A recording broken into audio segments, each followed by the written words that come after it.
Antics TV.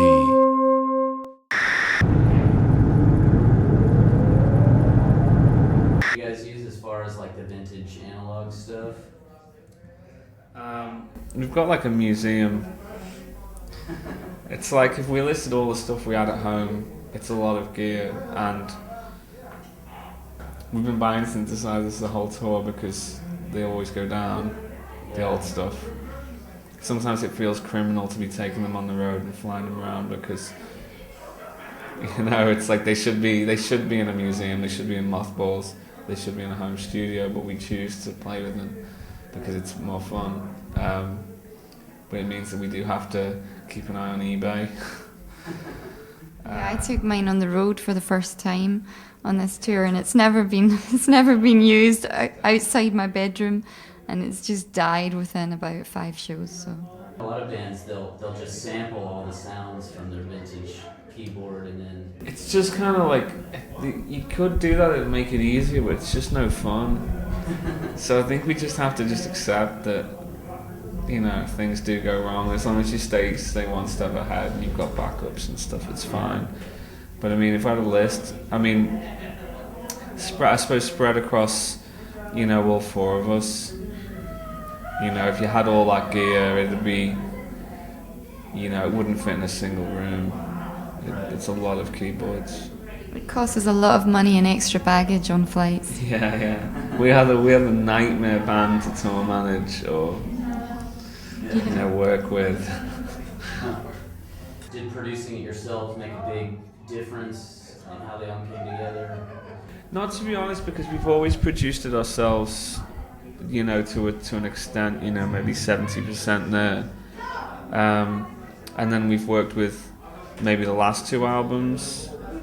We had, we had producers, but we still, 70% of it was ours anyway, like any band really.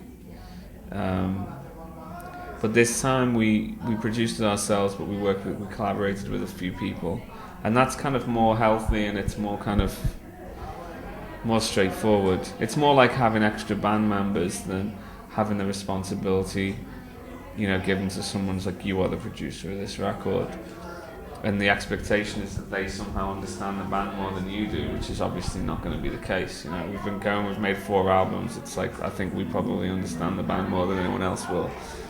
So yeah, it was good. It was good to realise that we didn't need a producer. That was the best thing about it. Yeah. It's good to collaborate with people though, because it does add. And like, we worked with Alessandro Cortini, who played tonight actually with his band, and he added like quite a few layers to various songs. So it is good to have that, but Yeah, it's kind of like additional production rather than overall kind of management of a project. Yeah, you definitely don't need that anymore. But yeah, collaboration is important. Fresh ears, and working with people who understand you. Do you guys kind of agree with that, or In general, in the mainstream, you mean? I think it's kind of been happening over the last few years, really.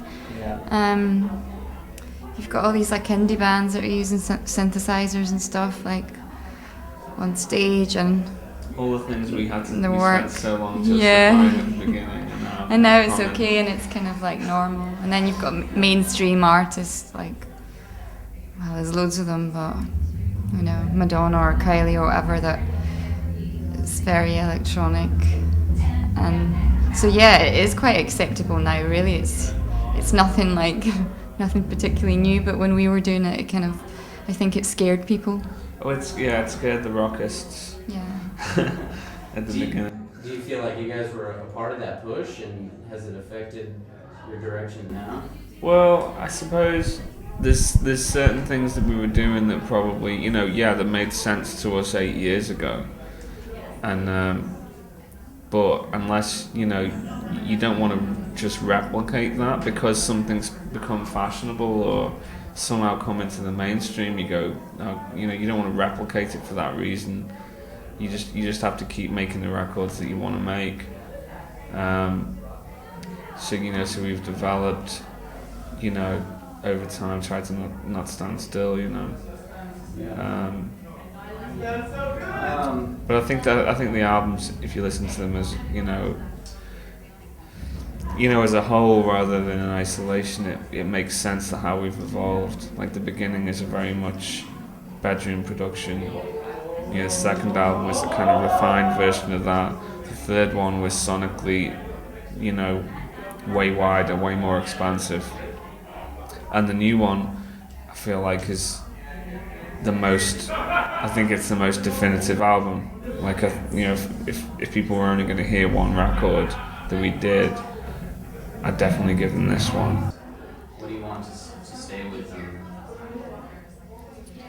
But I suppose most people come and see us and they find it. A lot of people are surprised by how heavy it is.